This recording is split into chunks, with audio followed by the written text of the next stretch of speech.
From the UK's best coasters, such as the Smiler and Icon, to some of the world's best, such as Taron, Shambhala, and even Montu. I've ranked my top 10 before, then I upscaled to 20, and now, yeah. Hello, welcome back.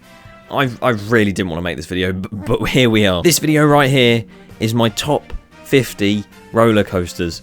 I struggled to rank past my top 10, so this hurt a lot. Now, my usual top 20s and stuff, I'll sit there and I'll talk about each coaster for a monumental amount of time, but that won't be the case today. I'm going to try and quick fire most of them, and as we make our way towards number 1, I'll talk about some of them a little bit more. But before we begin, I'd just like to say a huge thank you for honestly just everything recently. The channel's almost at 14,000 subscribers, and the amount of messages and comments of support I've been receiving recently has just been insane, so I couldn't be more grateful. Thank you so much. Although I'm not grateful for the fact I'm about to have to list my top 50 roller coasters.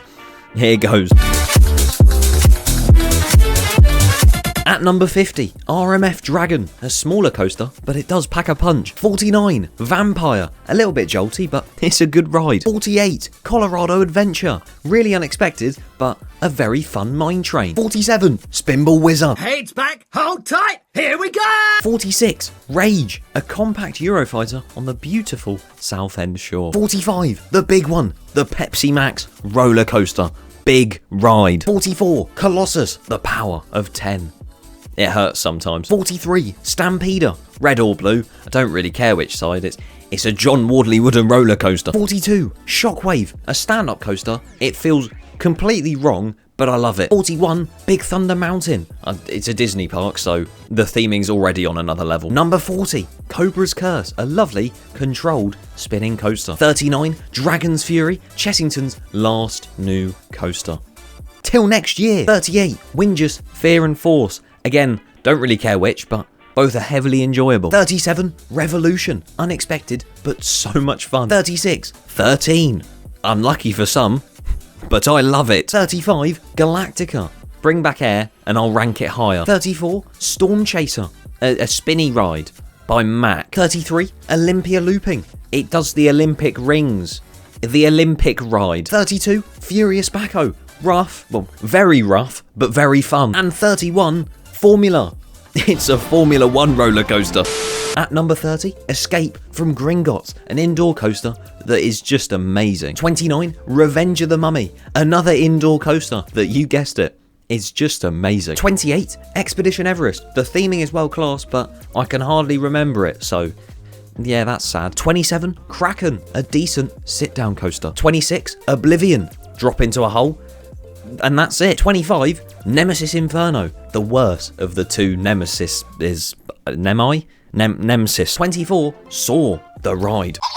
23, Dragon Khan, a good sit-down coaster. 22, Kumba, a very good sit-down coaster. 21, The Swarm, nice plane and a nice billboard and a very wet water effect. Number 20, Stealth, a fast ride that is just incredible on the front row. At 19, Wicker Man, I think I love this ride a bit too much. 18, Black Mamba. Pace is never ending and the theming is just... 17, Raptor. The first drop is actually really cool. 16, Nemesis. The better Nemesis, I've come to realise. 15, Montu. I remember it being very good. And that's about it. 14, The Incredible Hulk. 13, Oblivion the Black Hole. The Oblivion sequel. Very cool. At number 12, SheiKra. That drop, oh my god. Number 11, Manta.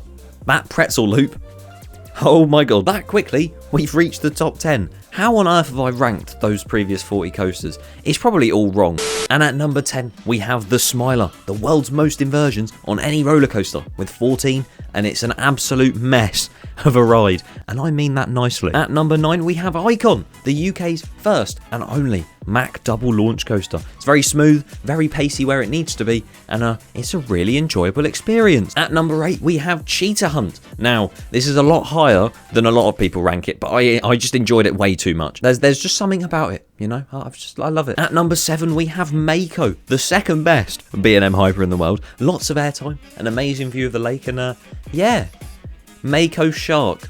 Very cool name. At number 6, Red Force, the tallest and fastest roller coaster in Europe. And my god, does it look and feel like that. 111 miles an hour, 360 odd feet, mental. And we have now reached the top 5. Thank you for coming. Outro. At number 5, we have Hyperion at Energylandia, the Intamin hypercoaster. And honestly, that drop into the tunnel, the dive loop downwards, and some of the low to the ground elements later in the ride are so good, and I absolutely adore it. Although the splashdown at the end can get you just a tad wet. And at number 4, we have a ride that I've always loved ever since riding it, Shambhala at Portaventura. The amount of time you're out of your seat on each hill and the sheer size of some of those drops, it's just insane. And the views you get as well, ascending that lift hill, amazing. I love the ride, I love the park. And now if you're an avid viewer of this channel, you'll pretty much know my top 3, so it's kind of pointless. At number 3, we have Fly at Phantasialand. The theming on this thing blows me away, and the ride itself never stops flying.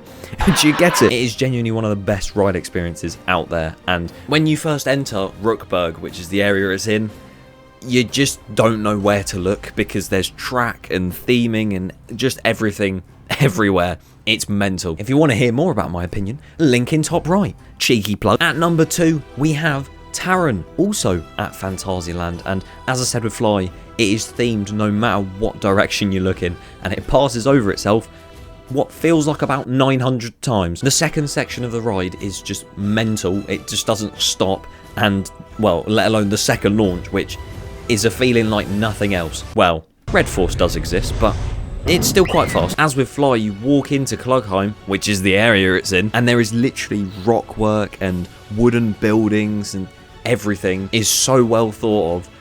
It blows my mind. Although, personally, for me, nothing can top how insane of a ride Zadra at Energylandia is at number 1.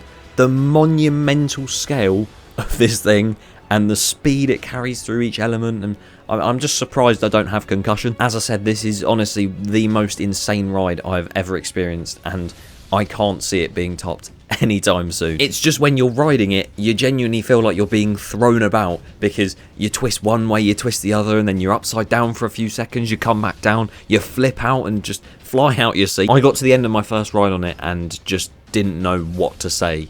Incredible. And yeah, that's my top 50. I don't know why I decided to do this, but if you'd like to see individual reviews of some of the coasters on this list, leave in the comments, and also leave your top 50 down below.